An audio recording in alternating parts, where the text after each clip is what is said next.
유다의 왕 요아스의 아들 아마샤 제15년에 이스라엘의 왕 요아스의 아들 여로보암이 사마리아에서 왕이 되어 41년간 다스렸으며 요아스의 아들 이스라엘의 범죄하는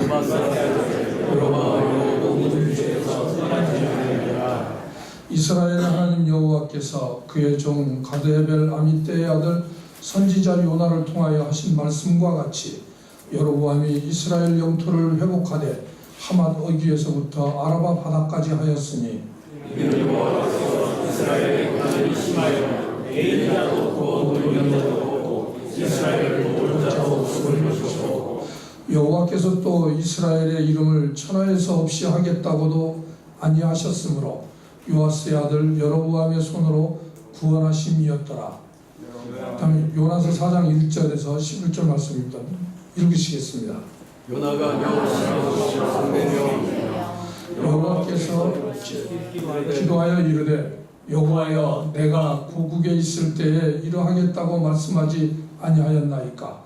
그러므로 내가 빨리 다시스로 도망하였사오니 주께서는 은혜로우시며 자비로우시며 노하기를 더디하시며 인애가 크시사 뜻을 돌이켜 재앙을 내리지 아니하시는 하나님이신 줄을 내가 알았음이니이다. 여호와여 이제 내 생명을 거둬가소서 사는 것보다 죽는 것이 내게 나으리라. 여호와께서 이르시되 내가 성내는 것이 옳으냐 하시니라. 요나가 성내에서 가서 거기서 자기를 위하여 주먹을 잡고 그 성에 무슨 일이 일어나는가 보려고 그 그들을 알아보았더라.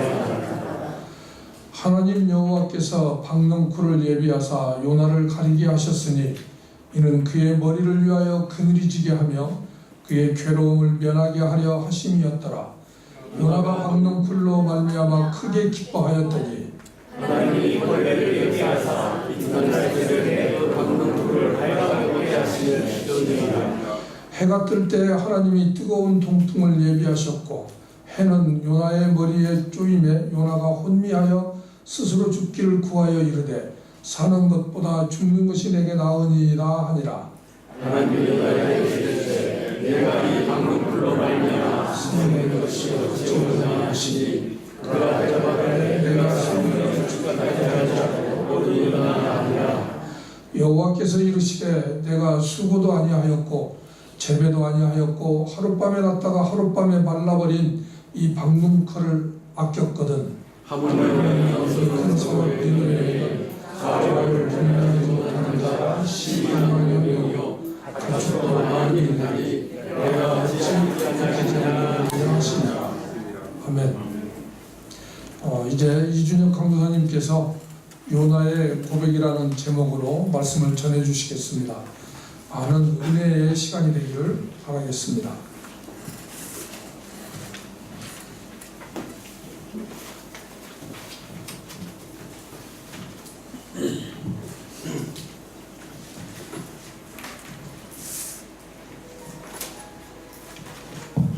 안녕하세요.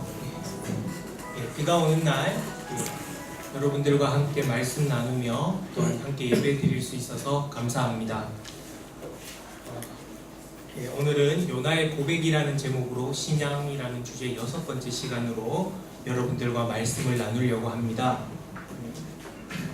먼저 한 주간 동안 어떻게 지내셨습니까? 저는 2주 만에 여기 섰고요. 또 여러분들은 또 한 주 만에 다시 이렇게 많이 뵙게 되었는데요. 한 주 동안 어떻게 지내셨어요? 잘 지내셨죠? 또 하나님의 은혜 가운데 늘 말씀드리지만 이렇게 다시 정해진 시간에 우리가 예배 자리에 함께 뵙는 것, 이게 우리가 하나님의 은혜로 이 한 주간도 평안히 지냈다라는 것의 증거라고 생각을 합니다. 오늘이 7월 1일입니다. 올 한 해도 딱 절반이 어제로 마감이 되었고요. 이제 하반기를 시작하는 첫날이 되었습니다. 여러분들 각자께서 올 한 해의 절반의 삶도 한번 되돌아보시고 하나님 앞에서 또 옷깃을 여미고 반성해야 되거나 또 이렇게 해야 될 부분이 있으면 하나님 앞에 기도하시고요. 또한 6개월 동안 인도하신 하나님께도 감사드리고요. 또 여러분과 제가 속한 한빛교회 공동체에도 지난 6개월 동안 있었던 일에 감사하며 하나님의 은혜가 또한 필요한 부분은 또한 구하며 그렇게 하반기도 맞이하고 달려갈 수 있었으면 좋겠습니다. 지난 월요일이 또 6월 25일이었지요. 제가 기도 책자를 나누어 드리고 기도한 20일의 그 마지막 날, 그리고 6.25 전쟁 기념일이었습니다. 특별히 6월 달은 나라와 민족을 더욱더 우리가 평소에도 생각하지만 더 많이 생각하자는 취지로 함께 기도하자고 나누어 드리고 했는데요. 여러분들께서 기도해 주셨을 거라고 믿고 또한 감사드리며 하나님께서 주신 이 나라와 이 민족, 여러분들이 소중히 생각하면서 평소에도 나뿐만이 아니라 나의 신앙의 영역이 확장돼 내 가족과 이 사회와 이 도시와 이 민족과 이 나라를 위해서 더욱 열심히 하나님께 들림 받아서 기도하는 우리들이 되었으면 좋겠습니다. 예. 세 번째는 여러분들 6월달에 참 큰 이벤트들이 많았는데 그 마지막에 자리 잡았던 게 아마 월드컵이었던 것 같습니다. 예. 마지막 경기 혹시 보셨나요? 예. 보셨던 분들, 그리고 축구를 좋아하시고 특별히 스포츠를 좋아하시는 분은 굉장히 좀 이 즐거움과 카타르시스 같은 것도 많이 느꼈을 거라고 생각합니다. 참 마무리가 되게 중요하다라는 생각을 많이 했고요. 비록 결과적으로는 이제 그 조별 예선이라는 걸 통과하지 못해서 탈락했거든요. 근데 그 마지막 경기가 승리하고 그 승리도 굉장히 또 예기치 못한 거였고 확률도 낮은 거였는데 승리한 거라서 마지막 마무리가 좋다 보니까 굉장히 또 위아더 월드 이렇게 평화로 다 끝난 그런 느낌도 없지 않아 있었습니다. 축구라는 운동 그렇게 생각합니다. 세상에 있는 많은 운동들, 스포츠가 있는데 그 가운데서도 좀 가장 그래도 좀 공평하고 가장 이렇게 편만한 운동이라고 생각해요. 공 하나만 있으면 가난한 지역이든 부한 지역이든 어디서든지 공감대를 쉽게 형성할 수 있는 운동이잖아요.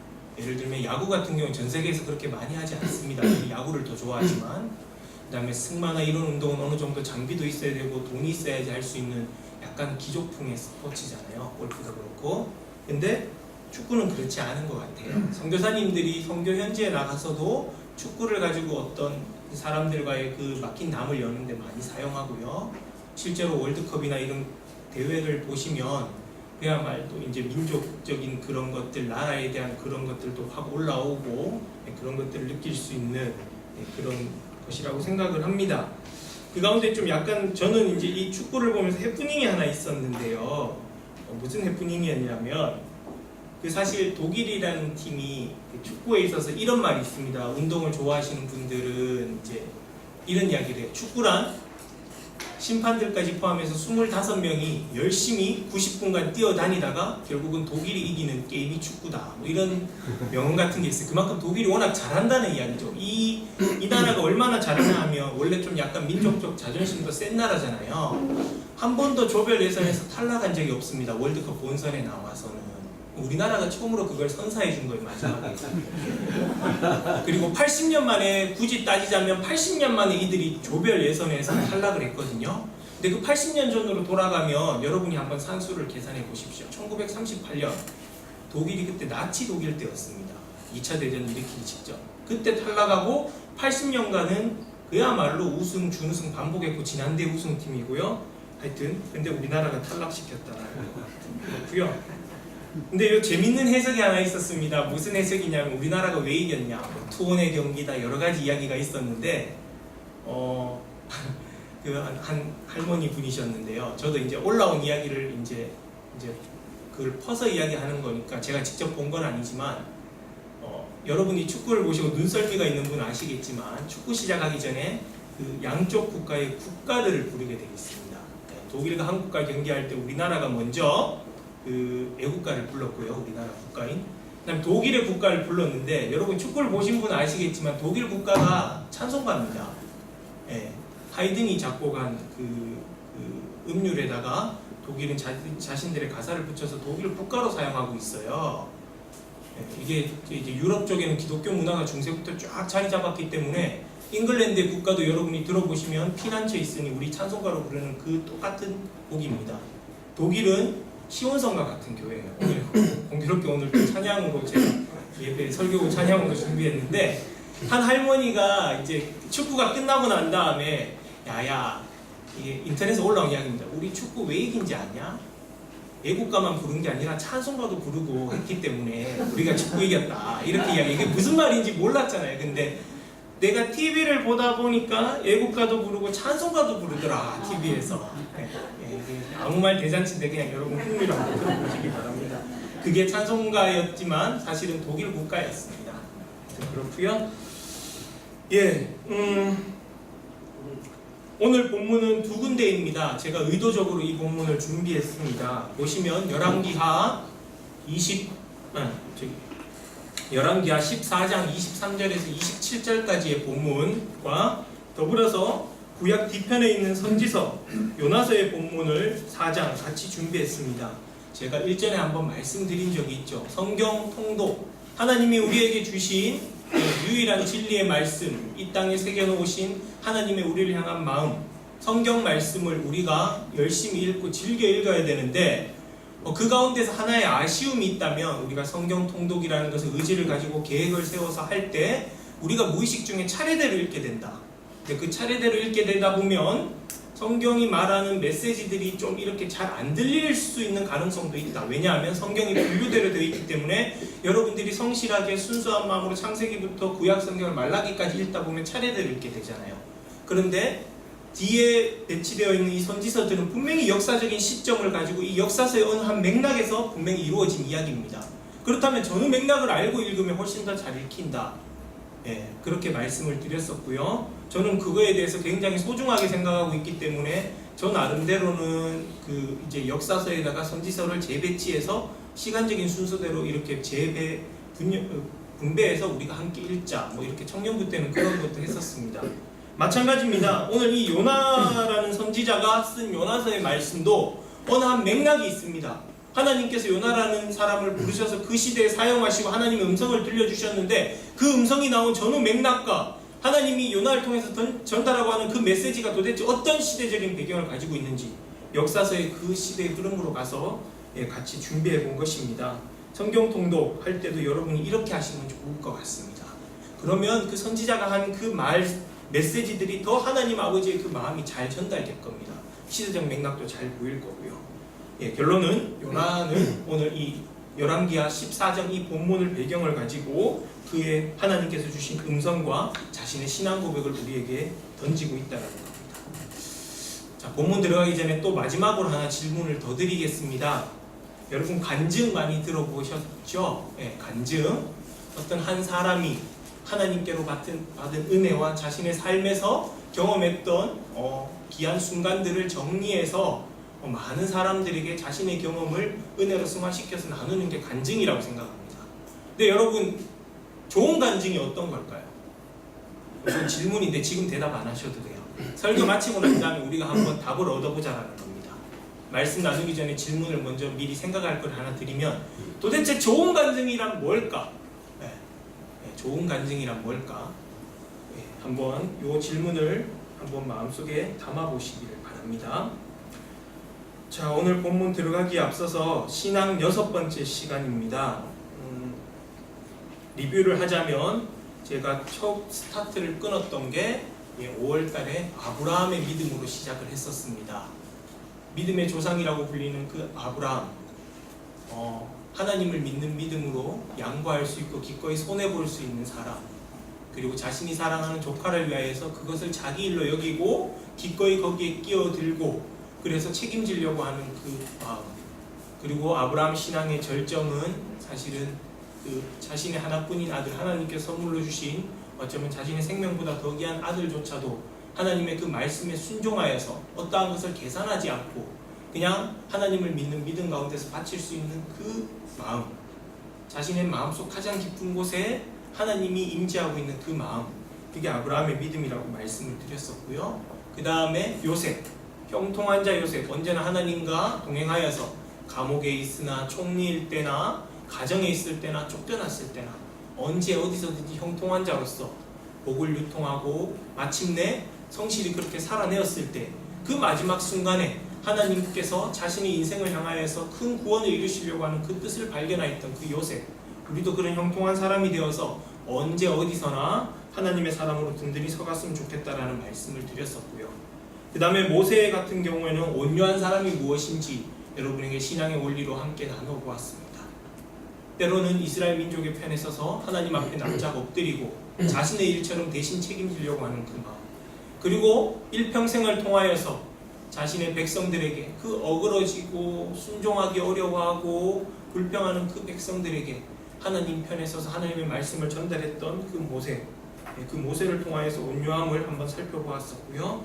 그 다음에 네 번째 시간에는 솔로몬의 선택이라는 주제로 그의 인생에서 좋았던 점, 나빴던 점, 하나님 듣는 마음을 주십시오. 하나님께서 나에게 맡겨주신 이 백성을 내가 정말 잘 인도하고 있습니다. 그러기 위해서 나에게 참 지혜를 주십시오.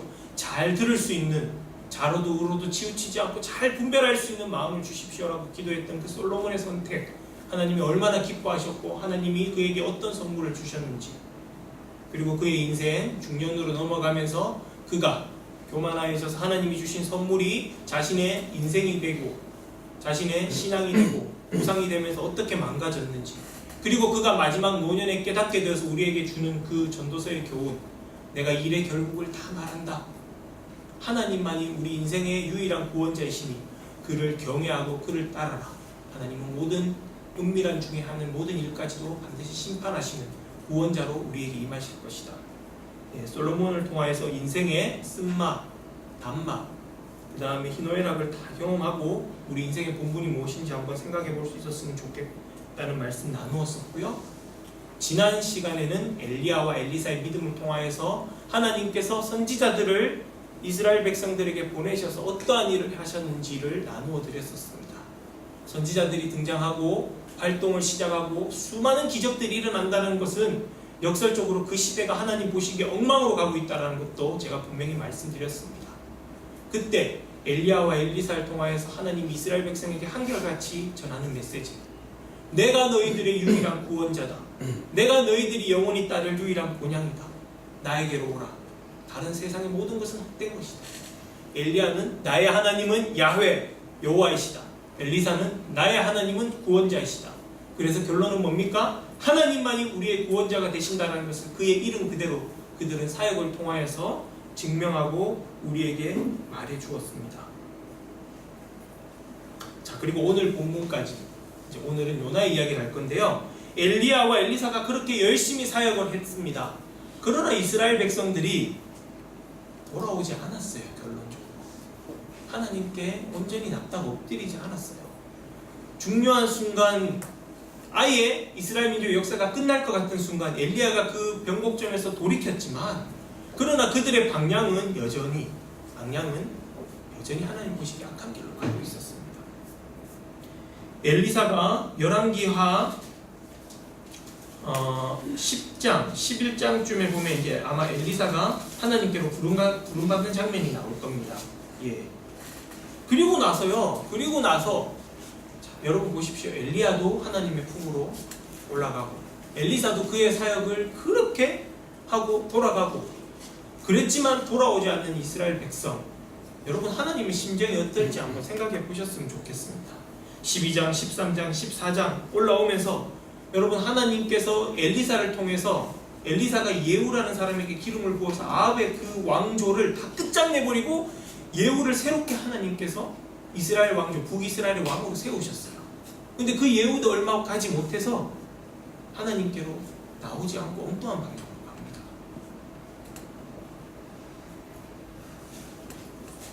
열왕기 13장이네요. 엘리사가 하나님의 품으로 부름받고, 그 이후로도 여러 왕들이 등장했지만 예후의 그 왕조들도 하나님 보시기에 엉망으로 갑니다. 여러분 하나님, 우리가 이 성경을 읽으면서 이때 하나님의 심정이 어떨지 여러분이 한번 생각해 보셨으면 좋겠습니다. 엘리야가 오고 엘리사가 오고, 여러분 그때 행했던 기적들이 예수님 당시에 행했던 기적들에 미리 일어났던 것들이 너무나 많습니다. 그리고 제가 지난 시간에 나누어 드렸던 그 문둥병 사건처럼 하나님께서 일하려고 하니까 문둥병자 한 사람을 통해서도 그 운명을 뒤바꿔 버리잖아요. 그 이후로도 여러 가지 일들을 행하시고 하나님께서 큰 손으로, 전능하신 손으로 이스라엘을, 북이스라엘을 이민족의 손으로부터 구원합니다. 하나님 긍휼히 계셔서 아무 일도 일어나지 하나님께로 돌아오지 않습니다. 이스라엘 백성.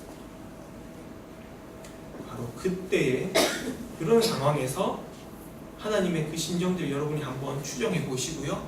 그 상황에서 바로 오늘 본문에 이르렀습니다. 자, 먼저 역사서 본문이 열왕기하 14장 23절부터 27절까지 여러분이 좀 보셨으면 좋겠습니다. 제가 한번 좀 읽어 드릴게요. 여기 좀 설명이 필요해서 그렇습니다. 자, 유다의 왕 요아스의 아들 아마샤의 제15년에, 자, 유다의 왕이니까 유다의 왕은 지금 아마샤예요. 남쪽 유다의 왕 아마샤가 다스린 지 15년째 되던 해에, 자, 북쪽 이스라엘의 동명이인의 요아스의 아들 여로보암이 사마리아에서 왕이 되었다. 즉 유다의 왕, 남쪽 유다 왕 기준으로는 15년 시절에 북쪽 이스라엘에서는 왕이 바뀌었는데 여로보암이라는 사람이 왕이 되었고 그 이후로 41년을 다스렸다라고 되어 있습니다. 예, 남쪽의 왕은 아마샤, 북쪽에는 이제 왕이 바뀌어서 여로보암. 근데 여러분 잘 보십시오. 요때 여로보암은요, 여로보암 2세라고 여러분이 생각하시면 됩니다. 솔로몬의 아들 때 나라가 남쪽 북쪽으로 갈릴 때 북쪽 이스라엘의 초대 왕이 여로보암이었어요. 그 여로보암하고 이름만 같이 다른 사람입니다. 그래서 편의상 제가 여로보암 2세라고 표현할게요. 근데 이 왕은 어떤 왕이었냐? 41년 엄청 오래 다스렸는데 41년간 다스렸던 북쪽 이스라엘의 그 여로보암 2세라는 왕은 이 지금 열왕기하 저자의 평가가 단언합니다. 여호와의 보시기에 악한 왕이었다. 이스라엘에게 범죄하게 한 느밧의 아들 여로보암, 이게 지금 북이스라엘 일대 왕을 가리키는 겁니다. 자, 지금 사마리아에서 왕이 된 북쪽 이스라엘의 왕 여로보암 2세도 41년간이나 다스렸는데 그는 한마디로 말해서 하나님 보시기에 율법을 지키지 않고 언약을 지키지 않는 악한 왕이었다. 누구의 모범에서 벗어나지 않았느냐? 바로 북이스라엘의 초대 왕이었던 여로보암 1세에게서 벗어나지 않는 하나님 보시기에 악한 왕이었다. 여로보암의 모든 죄에서 떠나지 않았다라는 표현이 뭐냐 하면요, 이방의 신들을 섬기고 우상을 섬겼다는 거예요. 자, 23절 24절을 결론을 내리면 북쪽 이스라엘의 왕이 바뀌었는데 그 여로보암 2세가 오랫동안 다스렸지만 하나님 보시기에 영적인 평가가 안 좋다라는 겁니다. 악한 왕이었다라는 겁니다. 맞죠? 근데 여러분 25절을 보면요, 이상한 결론이 나옵니다. 하나님 보시기에 악한 왕이면 어떻게 되어야 돼요? 하나님께 징계를 받거나 어떤 그런 징표로 인하여서 뭔가 안 좋은 결과들이 일어나야 되는데 25절을 보시면 이스라엘의 하나님 여호와께서 그의 종 가드헤벨 아미떼의 아들 선지자 요나를 통하여 말씀하신 것과 같이 여로보암이 이스라엘 영토를 회복했대요. 땅이 넓어졌다라는 겁니다. 옛날 기준으로 따지면 우리가 뭐 고구려 백제 신라 이야기를 역사 시간에 배울 때 전성기라고 하면 그 전성기가 뭡니까? 영토가 넓어지는 거죠. 맞죠? 그것처럼 영토를 회복해서 오히려 이방 민족들, 아람이나 아수르에 빼앗겼던 땅들을 오히려 되찾아가지고 하맛 어기에서부터 아라바 바다까지 하였더라 라고 되어 있습니다. 그리고 이걸 해석해 주는데 이게 왜 이런 결과가 일어났느냐? 악한 왕이었는데 징계를 받지 않고 오히려 땅이 넓어졌다. 이게 무슨 이유에서 이렇게 됐느냐? 거기에 대한 설명이 26절, 27절에 나와 있습니다. 이는 여호와께서 이스라엘의 고난이 심하여 매인자도 없고 노인자도 없고 이스라엘을 도울 자도 없음을 보시고 또 하나님께서 이스라엘의 이름을 땅에서도 없어지지 아니하겠다고 약속하셨기 때문에 요아스의 아들 여로보암의 손으로 이 모든 일을 행하셨다는 겁니다. 자, 23절부터 27절까지의 이 역사서의 저자가 평가하는 것을 제가 정리해드리면 북이스라엘의 여로보암 2세라는 왕이 새롭게 등장했다. 그러나 이 왕도 하나님 보시기에 잘해서 역사를 역전시키고 반전을 이뤄낸 것이 아니라 여전히 하나님 보시기에 악한 왕이었다. 그런데 하나님께서 오히려 이 시대 41년 동안 영토도 넓게 하고 다른 역사 문헌을 살펴보면 이 시대의 북이스라엘이 좀 약간 세속적으로 봤을 때 물질도 많아지고 하여튼 좀 약간 전성기를 구가했다라고 되어 있습니다. 그런데 이게 왜 이런 일이 일어났느냐? 하나님께서 이스라엘을 바라볼 때 하나님 보시기에 떠나서 매인자도 없고 노인자도 없고 이스라엘 도울 자가 하나님 없으면 단 한 분도 없는데 또 하나님께서 약속을 하시기로 천하에 없이 하겠다고 안 했기 때문에 이들을 징계하지도 않고 그래 너희 마음대로 한번 되어봐라.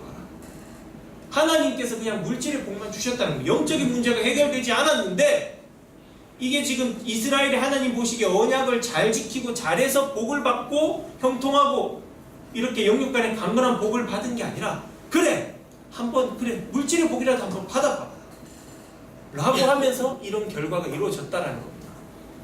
여로보암 2세가 잘해서 영토가 넓어지고 경제적으로 부흥되고 이게 아니라 지금 26절 27절 말씀을 통하여서 하나님께서 그냥 너 한번 일 한번 해봐라. 잘하고 있지는 않지만 그렇게 하셨다라고 지금 설명하고 있습니다. 자, 바로 이 상황에서 등장한 선지자 요나서로 가서 이제 오늘 진짜 하고 싶어하는 이야기, 요나의 고백이 뭔지 한번 좀 살펴보도록 하겠습니다. 여러분 요나서 뒤에 한번 좀 펴보실래요? 본문 저 뒤에 있죠? 저 뒤에 있어서 우리가 무의식적으로 전혀 딴 이야기거나 나중 이야기를 착각할 수 있지만 바로 이 요나 선지자 이야기는 바로 열왕기하 14장을 맥락으로 두고 이루어지고 있는 이야기입니다. 요나서의 이야기는 여러분이 모태신앙이거나 주일학교를 좀 좋은 데 나오신 분들은 자주 들어보셨던 이야기죠. 물고기 배 하나님 말에 불순종했다가 요나가 절로 갔다가 하나님께 발각되어서 물고기 배에 들어갔다가 잘못했다고 하고 나와서 다시 하나님의 길을 걸어가고 뭐 이런 이야기 많이 들어보셨을 겁니다. 맞죠? 예. 안 들어보셨더라도 상관없습니다. 우리는 성인이고요. 좀 더 깊이 오늘 이 본문을 하나님의 절절한 심정을 이해하는 관점에서 살펴보고자 합니다. 요나서 이야기는요. 1장을 보시면 내용을 제가 정리해 드리겠습니다. 여러분들이 성경을 보시고 확인하시면서 보시면 좋겠습니다. 선지자 요나에게 하나님의 말씀이 임했습니다. 근데 뜬금없이 이스라엘 민족에게 가서 무슨 사명을 감당하라고 하시는 것이 아니라 뜬금없이 니느웨로 가라고, 니느웨로 가서 회개의 복음을 전하라고 하나님의 명령이 선지자에게 떨어졌습니다. 여러분 니느웨는 어디냐면 그 당시에 아수르 이스라엘 백성을 괴롭히고 결국에는 나중에 북이스라엘을 멸망시키는 나라로 등장합니다. 아수르, 세계사에서는 아시리아로 여러분들이 배웁니다. 그 아수르의 수도가 니느웨인데 거기 가서 복음을 전하래요. 요나가 거기에 대해서 어떻게 반응하느냐, 자기 소신이 분명한 사람이었던 것 같아요. 무슨 이유인지는 모르겠지만 어찌됐든 거기로 가지 않고 정반대 방향인 다시스라는 곳으로 갑니다. 성경이 그 원인을 표현하고 있죠. 여호와의 얼굴을 피하려고 라고 3절에 나와 있습니다. 그렇게 되고 아무 일이 없었으면 성경에 기록되지도 않았겠죠. 그런데 뒤이어 나오는 본문을 보면 하나님이 그냥 내버려 두지 않으시죠. 풍랑이라는 방해 요소를 예비하셔서 요나가 가는 그 길, 그 배 한가운데에 심한 풍랑을 일으키십니다. 사람들이 요나뿐 아니라 그 배에 탄 사람들이 졸지에 그냥 폭격을 맞은 거죠. 문제를 해결하려고 발버둥 칩니다. 자신들의 신도 불러보고 여러 가지 행동을 해보고 선장도 이 문제를 타개하려고 노력하는데 요나는 굴굴 숙면을 취하고 있습니다. 선장이 요나를 발견합니다. 발로 툭툭 차면서 야 일어나. 아니 지금 우리가 다 죽게 생겼는데 당신은 지금 뭐하고 있냐. 당신이 할 수 있는 최선의 행동을 해봐라. 요나가 상황을 파악하더니만 직감적으로 알게 됩니다. 이 모든 문제는 나로 인하여서 일어난 일입니다. 그러니까 나를 바다에 던지십시오. 그러면 문제가 해결될 겁니다. 라고 하니까 이 사람들이 참 양심적인 사람들인 것 같아요. 인간적인. 어떻게 사람을 던지냐. 우리는 그렇게 못하겠다라고 하면서 그 요나의 말을 듣지 않고 다른 방법으로 해결하려고 가진 노력을 다해보는데 그러면 그럴수록 풍랑이 더 세지는 거예요. 그래서 결국은 그들이 산 사람을 바다에 던진다는 게 쉽지 않겠죠. 어쨌든 우리에게 죄를 돌리지 마시옵소서 하고 요나를 바다에 던지는데 놀랍게도 어떤 일이 벌어집니까? 하나님께서 풍랑을 잠재워 버리십니다. 그러니까 그들이 요나로 인해서 이 풍랑에 휩싸였던 이들이 살아계신 여호와 하나님, 이스라엘 민족 여호와 하나님 크게 두려워하고 하나님께 제물을 드리고 소원하였다라고 하면서 1장에 문이 닫힙니다. 하나님께서 지중해 바다에서 활동하고 있는 큰 물고기 한 마리를 크게 섭외하셨습니다. 그래서 요나가 이쪽에 떨어질 거니까 입 벌리고 있으라 그래서 그 큰 물고기가 요나를 삼켰어요. 그리고 그 요나가 3일을 물고기 뱃속에 있었다라고 하면서 1장의 문이 닫힙니다. 2장은요 요나의 기도로 이루어져 있습니다. 요나의 심정이 이랬을 것 같습니다. 하나님의 말씀이 주어졌었어요. 하나님의 사람인데 그게 뭔가 내키지 않고 못마땅해서 그걸 거부했었어요. 그리고 나서 이 분명히 징계를 받았다는 거, 풍랑이 일어나면서 그가 직감했지 않습니까? 그리고 이 물고기 뱃속에 들어갔을 때 이게 어떤 상태인지, 내가 죽음의 상태인지 어떤지 아마 그렇게 생각한 것 같습니다. 지금 그 요나의 그 기도를 보시면 뒤에 뭐 스올 이야기가 나오고 이런 게 유대 전통에서 사람이 죽으면 가는 그런 음부, 지옥 같은 걸로 이렇게 인식되는 단어거든요. 그래, 내가 잘못했지. 하나님의 말씀에 불순종하고 정반대로 행했으니까 내가 잘못했지. 그래서 회개의 마음도 가지면서도 마음속에 그러나 완전히 납작 엎드리고 이런 심리는 아닌 것 같습니다. 그래도 나는 뭐 어떤 마음속에 글로 가지 않았던 이유가 있는데, 우리 민족을 괴롭히고 압제하는 이방 민족, 그 나라의 수도에 가서 하나님이 너희를 사랑하니까 회개하고 돌아오라는 말 전하기, 하나님이 이건 좀 아닌 것 같아. 우리보다 더 악한 나라. 이런 마음, 복잡한 심정은 있었지만 그래도 내가 한 행동이 하나님 앞에서, 하늘에 계신 우리 아버지 하나님 앞에서 옳지 않았구나라는 뭐 그런 심정을 가지고 이런 자신의 기도를 통해서 자신의 고백을 합니다. 자신의 불순종의 마음을 고백하고 조심스러운 용서를 고백하고, 하나님은 내 운명입니다. 결국 나는 나의 주인은 여호와밖에 없습니다. 뭐 이런 기도를 드립니다. 자신의 행동에 대한 돌이킴이 어느 정도 들어가 있는 거예요. 내가 한 행동은 분명히 잘못되었구나. 그리고 나서 그의 기도를 마쳤을 때 나의 소원을 주께 갚겠습니다. 그리고 감사하는 마음을 가지고 다시 나를 추스르겠습니다. 구원은 여호와께 속하였습니다 라고 하였을 때 하나님께서 3일 만에 그 물고기에게 야, 다시 뱉어내라, 그거 맛없다 이래가지고 요나가 다시 육지로 나오게 됩니다. 3장의 말씀입니다. 두 번째 요나에게 하나님의 말씀이 임하는데, 여러분 그 말씀이 동일합니다. 그 말씀이 동일해요. 뭐예요? 다시 너는 여전히 니느웨로 가서 거기에서 내가 처음 명령한 그대로 회개의 복음을 전하라고 합니다. 여러분, 제가 요나가 하나님 앞에 지금 이 경험을 하면서, 물고기 뱃속에 들어가는 경험을 하면서 요나의 심정이 하나님 내가 무조건 잘못했습니다, 내가 잘못했습니다, 이 심정이 아닐 것 같다라고 이야기 드린 원인이 바로 3장 2절, 3절, 4절에 있습니다. 보십시오. 하나님이 다시 동일한 말씀으로 요나에게 명령하십니다. 그때 요나 3절을 보시면, 3장 3절을 보시면 요나가 여호와의 말씀대로 일어나서 니느웨로 갑니다. 자, 겉으로는 순종하고 있어요. 근데 니느웨에 대한 지금 표현이 있는데, 니느웨는 사흘 동안 걸은 만큼 하나님 앞에 큰 성읍이었더라. 이 도시 자체가 아수르의 위용을 보여주는 겁니다. 위용을. 대국, 제국의 위용을 보여주고 엄청나게 큰 도시였다는, 3일 걸음이었다는 겁니다. 맞죠? 그렇게 큰 성읍인데 4절을 보십시오. 요나가 그 성읍에 들어가서 3일을 갈 만큼 큰 사이즈의 성인데 하루 동안만 외쳤다라고 되어 있습니다. 한마디로 말해서 말씀에 순종은 해야 되겠고 자신이 서운한 것도 있고, 그러나 마음은 내키지 않는 거예요. 지금 하루만 외친 거예요. 혹시나 누가 들을까봐 회개하십시오, 회개하십시오 이런 식으로 대강 외쳤다는 거예요. 40일이 지나면 니느웨가 원하십니다. 누가 혹시나 들을까? 그 누가 다시 물으면 아니에요, 아니에요. 뭐 이런 식으로. 제가 여기 상상에 살을 덧붙인 건데, 요나의 심리는 그렇습니다. 하루 동안만 외쳤다. 그런데 개떡같이 전했는데 찰떡같이 니느웨 백성들이 알아들었습니다. 5절을 보시면, 5절부터 보시면 니느웨 사람들이 그 요나의 대강 전한 그 메시지에도 절절하게 반응하면서 온 국민이 회개를 합니다. 5절을 보십시오. 하나님을 믿고 금식을 선포하고 높고 낮은 자를 막론하고 굵은 베옷을 입었더라. 왕이 조서를 내려서 여봐라, 왕복을 벗고 모든 사람들은 너희들에게 속한 가축까지도 물도 입에 대지 말고 먹을 것도 먹지 말고 금식하면서 굵은 베옷을 입고 힘써 하나님께 부르짖으며 회개할 것을 왕부터 명령하여서 이 니느웨 백성들이 온전하게 회개합니다. 근데 그게 어떤 심정으로 회개하는지 아세요? 9절을 보세요. 혹시 우리가 이렇게라도 하면 100% 하나님이 용서해 줄 거야. 그게 아니에요. 혹시 우리가 이렇게라도 하면 여호와 하나님께서 뜻을 돌이키시고 진노를 그치실지도 모른다. 그 지푸라기 같은 걸 잡는 그 심정을 가지고 지금 회개하는 겁니다. 9절을 보시면 성경이 그렇게 표현하고 있어요.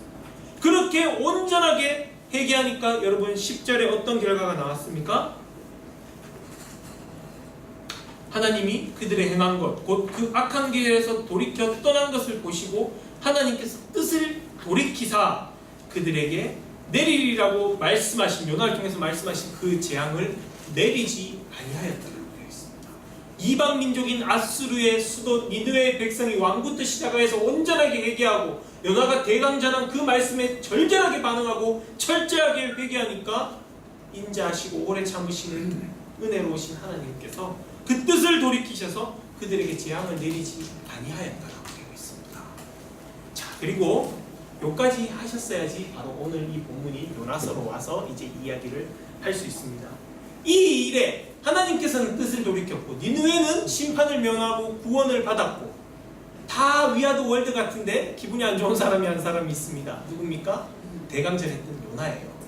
자, 1절을 보면 뜬금없이 오늘 본문일 때 여러분 기분 나쁘셨을 수도 있지만 요나가 갑자기 밑도 끝도 없이 매우 싫어하고 성내멸하면서 4장 본문이 시작됩니다. 자, 도대체 요나는 왜 성이 났을까요?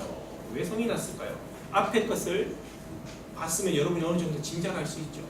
요나의 마음속에는 지금 자기 민족밖에 없습니다. 지금 오늘날 유대인의 심보랑 유대교에 속해 있는 유대인의 심보랑 비슷합니다. 이방 민족은 우리의 기르고 있는 돼지보다도 더 못한 사람들, 지옥의 땔감. 하나님은, 여호와 하나님은 우리 민족만의 하나님, 우리 유대인의 하나님, 이스라엘 하나님 맞긴 맞습니다. 그러나 거기에서 제한됩니까? 아니요. 구약 전체에 흐르고 있는 하나님의 메시지는요, 이스라엘을 제사장 나라로 삼고 거룩한 백성 삼아서 세상 모든 민족이 나에게로 돌아오게 하겠다는 겁니다. 하나님은 온 천하의 구원자이십니다. 이스라엘 민족의 하나님 맞지만 거기에 제한되는 분 아니세요. 근데 요나의 마음이 그랬어요. 우리 민족이 그동안 특별히 우리 민족을 괴롭혔던 아수르 아닙니까? 아람 아닙니까? 주변에 있는 모압과 암몬, 이 나라도 우리 민족을 얼마나 괴롭혔는데 하나님이 우리를 구원하여 주시고 우리를 챙겨주셔야지. 하나님께서 왜 저 니느웨 우리를 괴롭히고 저 제국으로 해서 남의 나라 짓밟는 이런 심리로 다가갔다는 거예요. 자, 요나가 매우 싫어하고 성내며 드디어 자신의 마음속 깊이 있던 왜 다시스로 갔는지 그 심정을 하나님 앞에 투덜투덜대면서 다 드러냅니다.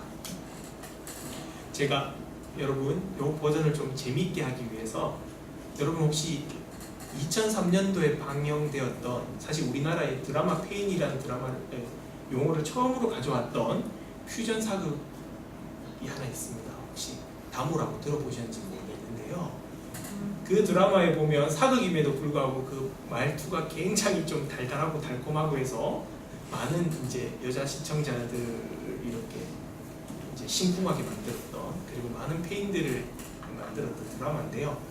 그 버전으로 제가 한번 이 부분을 각색해 보도록 해보겠습니다. 이렇습니다. 자, 요나가 매우 싫어하고 성냈다고 되어 있어요. 2절을 보시면 내 하나님 그럴 줄 알았습니다.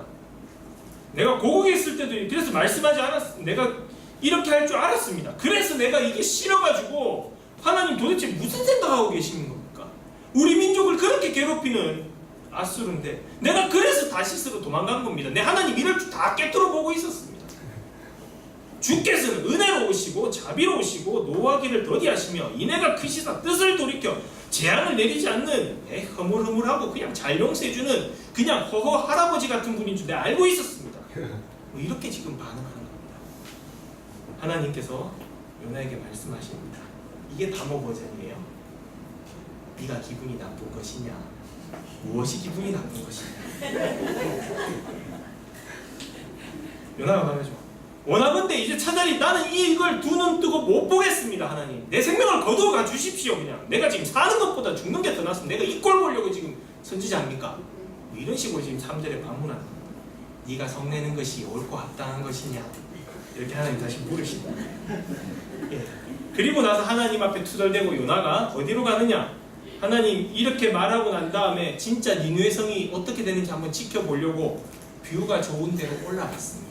서울로 따지면 남산, 북한산, 인왕산, 관악산 이렇게 뷰가 좋아서 니느웨 성이 한눈으로 보이는 곳에, 아니면 오늘날 따지면 롯데월드 저기 월드타워 전망대 같은 데 올라갔어요.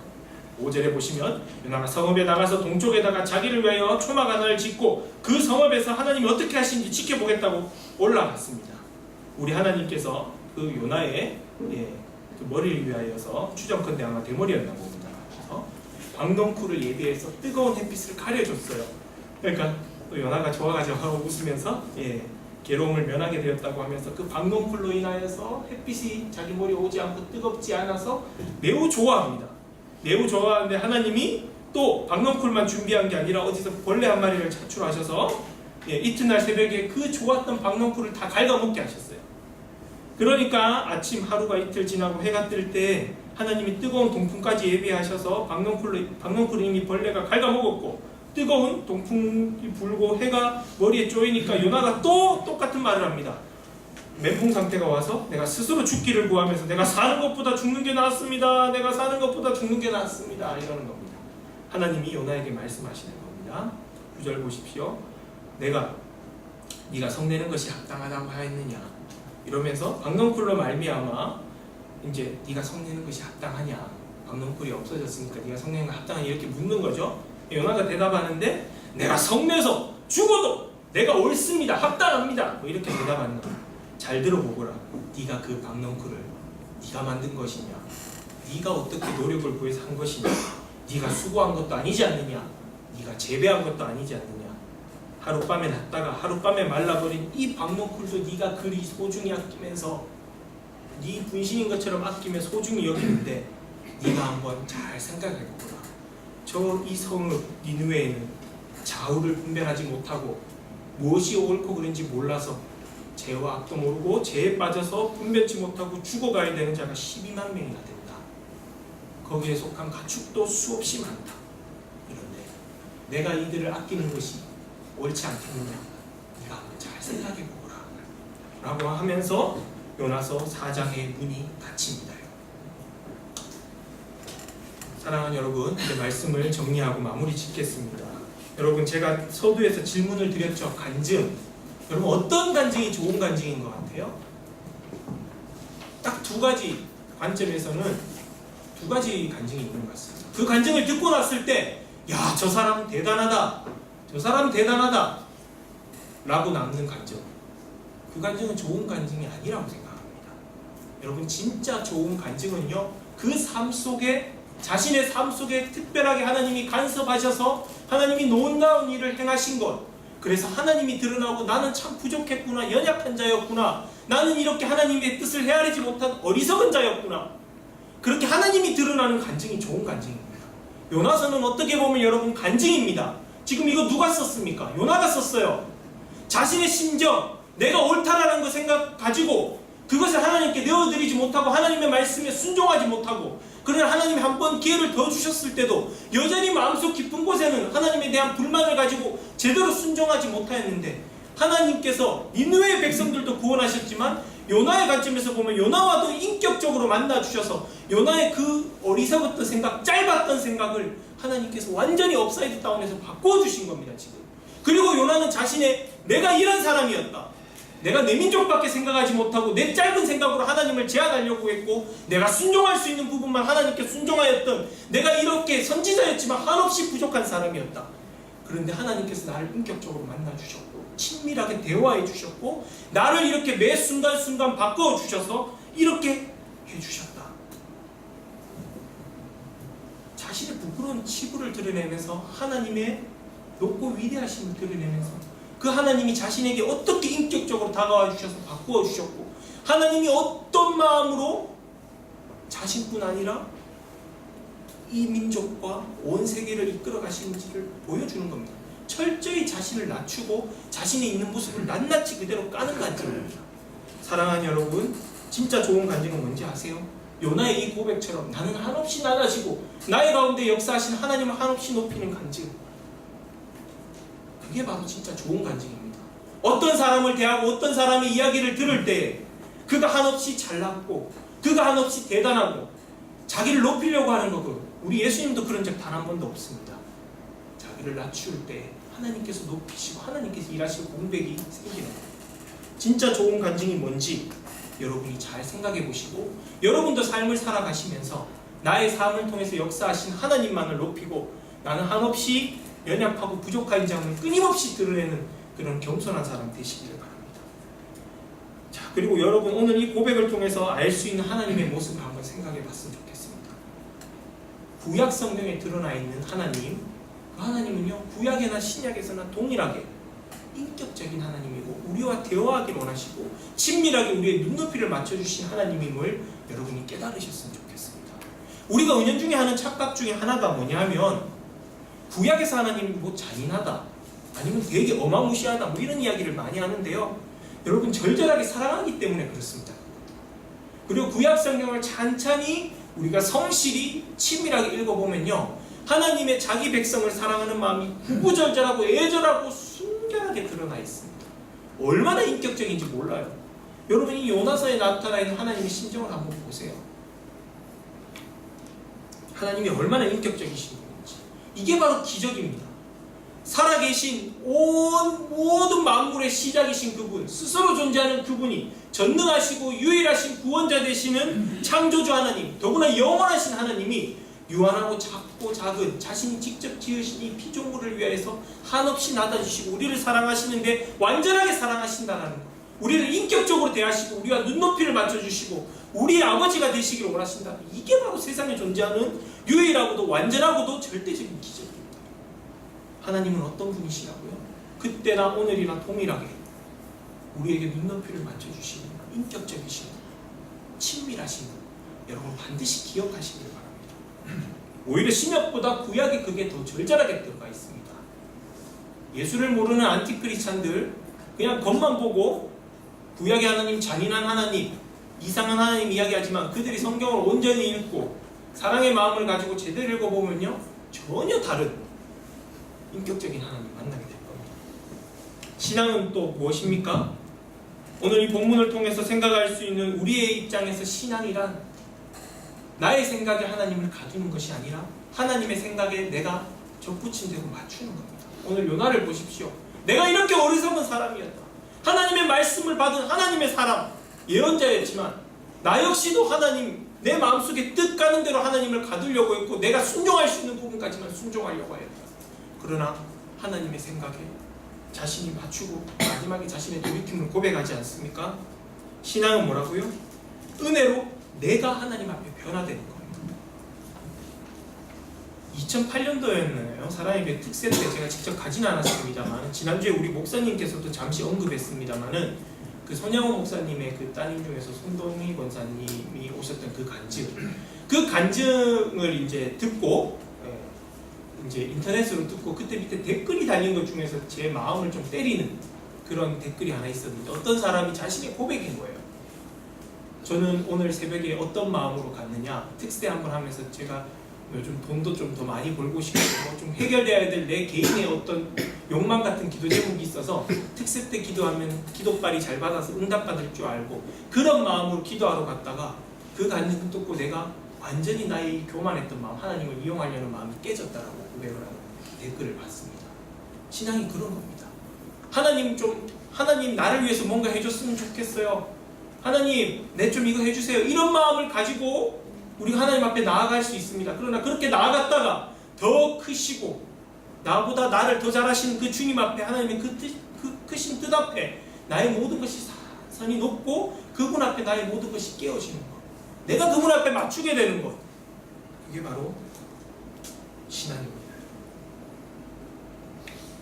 말씀을 정말 마무리하겠습니다. 오늘 역사서 본문을 보시면 하나님께서 친밀하게 자신의 백성들에게 하나님께서는 이스라엘 백성을 위해서 맺었던 그 언약의 말씀, 약속을 정말 성실하게 지켜나가고 계세요.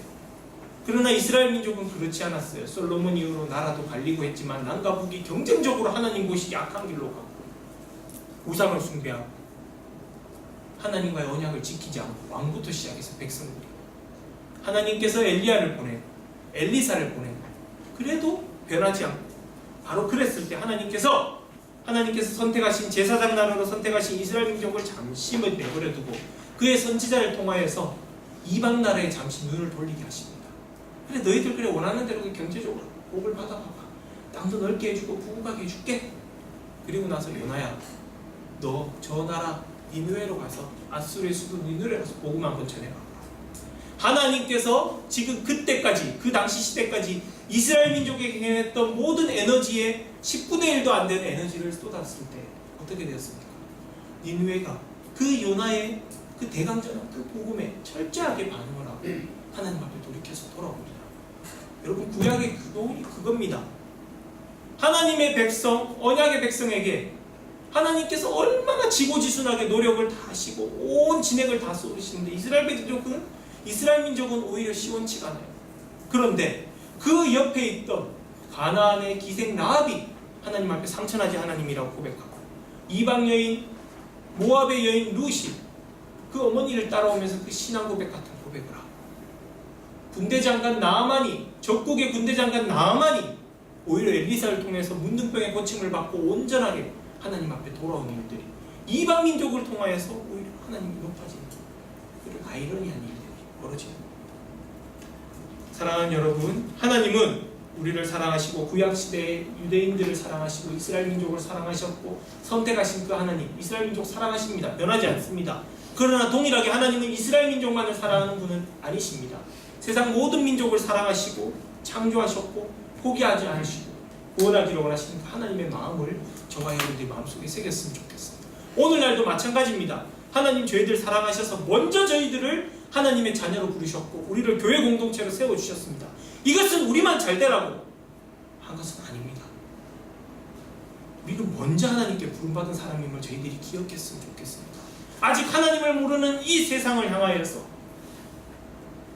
좌우를 분별하지 못하는 니느웨 백성처럼 하나님을 알지 못하여서 세상 헛된 것에 마음을 빼앗기고 그것이 인생의 전부인 양 그렇게 불쌍하게 살아가고 있는 사람들에게 먼저 하나님을 알게 된 우리들이 하나님의 자녀가 되어서 하나님의 메신저가 되어서 이 세상에 나아가서 하나님을 당당하고 뚜렷하고 선명하게 증언하고 증거할 수 있는 저희들이 되었으면 좋겠습니다. 오늘 요나의 이 고백이 우리의 고백이 되었습니다. 우리의 고백이 되었으면 좋겠고요. 되어야 할 것입니다. 우리 요나의 하나님, 인격적인 하나님, 동일하게 우리에게도 인격적으로 만나주시고 우리와 친밀히 대화하기를 원하시는 하나님임을 기억하면서 하나님께 나를 드리면서 하나님을 나에게 맞추려고 하는 것이 아니라 하나님께 나를 맞추어 가며 먼저 믿은 자로서 이 세상을 향하여서 당당하게 복음을 전하는 사람, 하나님의 그 애끓는 심정을 마음속에 날마다 헤아려 가기를 몸부림치며 발버둥치며 그렇게 노력하는 사람. 그래서 우리의 인생 마지막 순간에 요나의 고백처럼 나보다 크신 하나님, 나의 모든 것을 이미 알고 계시고 나의 모든 것을 이루어 놓으시고 나를 통해서 일하시는 그 하나님만이 나를 통해서 높여졌으면 좋겠다라고 고백하며 간증할 수 있는 저희 모두가 되었으면 좋겠습니다. 우리 같이 찬양했으면 좋겠습니다. 독일 국가가 아닙니다. 하나님께서 우리에게 주신 이 찬양, 교회 공동체의 소중함을 생각하면서 우리 같이 찬양하면서 하나님 앞에 나아갈 수 있었으면 좋겠습니다.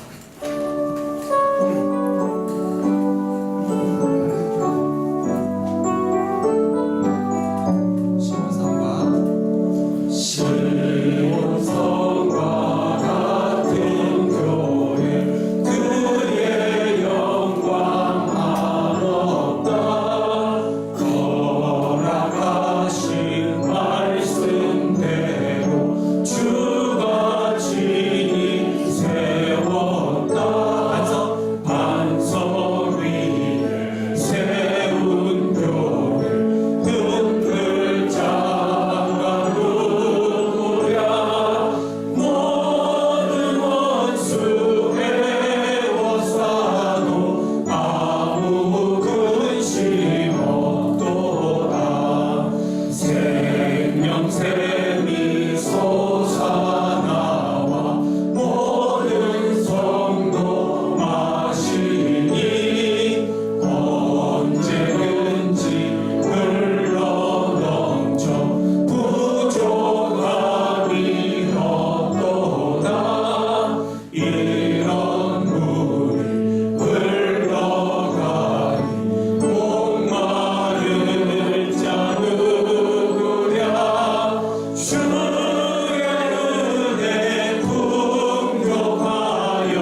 대지에 비를 내려서 우리의 모든 땅을 하나님 물러 적셔 주시고 하나님 거룩한 주일로 구별하여 주신 이날 저희들이 함께 이 초소를 기억하며 하나님 나와 예배할 수 있도록 인도하여 주시니 감사합니다. 하나님 오늘 함께 보았던 말씀을 기억합니다. 요나의 이 자신의 신앙 고백이 하나님 동일한 우리의 고백이 되게 하여 주시옵소서. 하나님 우리를 친밀하게 만나주시고 우리와 대화하기를 원하시고 우리 가운데 역사하여 주셔서 우리와 함께하기를 원하시는 인격적인 하나님을 우리들이 또한 늘 만나며 그 하나님과 친밀한 대화를 나누며 하나님 그렇게 날마다 영적으로 성숙해가는 또한 저희 모두가 되게 하여 주시옵소서. 하나님 언약의 백성이 하나님께로 돌아오지 않고 수많은 기적을 행하고 수많은 역사를 행하고 수많은 하나님의 프로포즈 앞에서도 반응하지 않고 제갈 길로 갔던 이스라엘 백성의 하나님 우를 저희들이 범하지 않게 하여 주시고 하나님과의 관계가 친밀해져서 하나님의 그 부르심에 하나님 적절하게 응답하며 즉각적으로 응답하며 하나님 앞에 나를 날마다 맞추어가며 하나님 점이치시키는 하나님 저희들의 삶이 되게 하여 주시옵소서. 세상 모든 민족이 하나님께로 돌아오시기를 원하시는 그 하나님의 애끓는 심정을 기억하면서 먼저 또한 저희들을 불러주셨음에 감사하며 하나님 세상이 줄 수 없는 기쁨을 가지고 하나님 앞에 우리의 뜻을 정한 인생의 마음을 가지고 하나님 앞에서 날마다 하나님의 사랑으로 이 세상에 하나님 당당히 나아가서 예수 그리스도의 십자가 복음을 하나님 선명하게 전하고 증언할 수 있는 저희들의 삶이 될 수 있도록 인도하여 주시옵소서. 주님께서 우리를 인도하여 주셔서 넉넉히 살아낼 수 있도록 하나님 인도하여 주시고 하나님 우리 한 사람은 부족하오니 그래서 우리를 공동체로 불러주셨사오니 함께 울고 웃으며 하나님 서로 격려하며 서로 의지하며 서로 기도하며 그렇게 공동체를 이루어서 이 교회에서 하나님 우리의 가정에서 우리의 사회에서 우리의 일터에서 우리의 만나는 모든 사람들과의 관계 속에서 예수 그리스도의 복음을 전하는 그런 복된 삶을 살아갈 수 있도록 우리 모두를 인도하여 주시옵소서. 감사와 영광을 우리 하나님께 돌려오며 거룩하신 예수님 이름으로 기도드리옵나이다. 아멘. 오경희 권사님께서